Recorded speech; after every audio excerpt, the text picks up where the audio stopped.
What's going on, everybody? I haven't done a video here in a minute, and had some time, which I don't get a lot of these days. And I figured I'd just put a quick video together. Anyways, I reset this tank not super long ago. Put in some active substrates, and figured I'd take this time to give you my 2 cents on putting new plants in tanks or switching out substrates and all that kind of stuff. So, yeah, this particular one I'm going to probably talk more about swords than anything.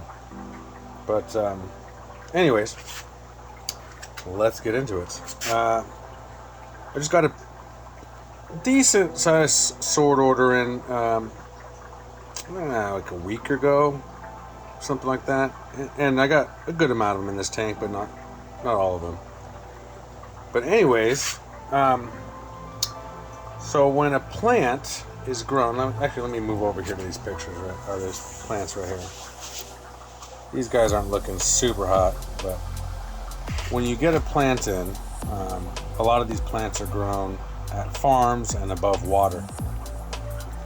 And the reason they do that is they don't have to deal with algae, they don't have to deal with injecting CO2. It's just more profitable and easier to do it that way. So then you have stores, places like me, all these different places that will buy plants and then they'll flip them. They'll either take the time to transition them to being submersed or not. Most places, I think, don't. So I try to be a little different. But anyways, what does it mean when I'm talking about transitioning? So if you look at these plants right here, they have leaves that are kind of like spoons. You got the long stem and more of a spoon-shaped leaf. And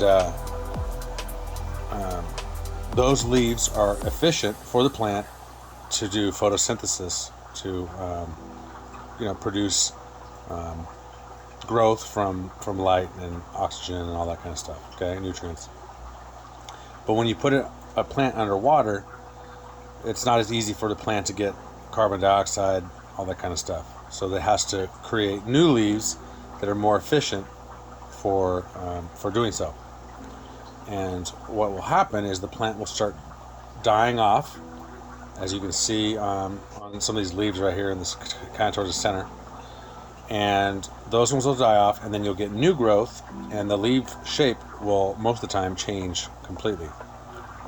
And as that leaf dies, or leaves die, the plant uses that the leaf as energy or food to supply the plant with all the energy it needs to make the new leaves. So, like I said, as you see here, you can see there's some leaves that are dying, not looking too hot.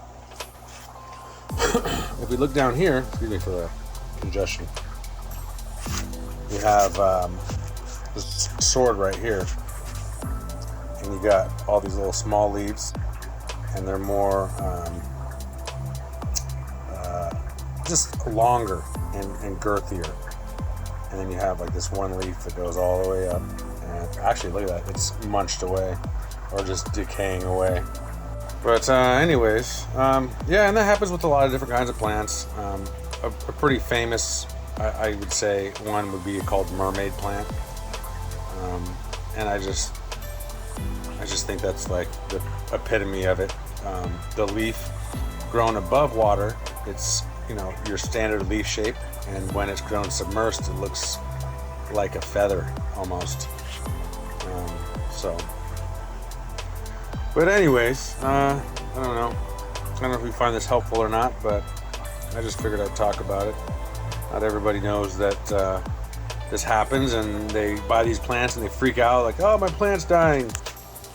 And that's not to say every plant is always going to make it through that transition. I mean, sometimes they just don't, but it does happen. And my advice is, if you can, try to buy from somebody that's growing the plants submersed rather than immersed. So, anyways, that's it. Hope you guys have a good night. Thank you.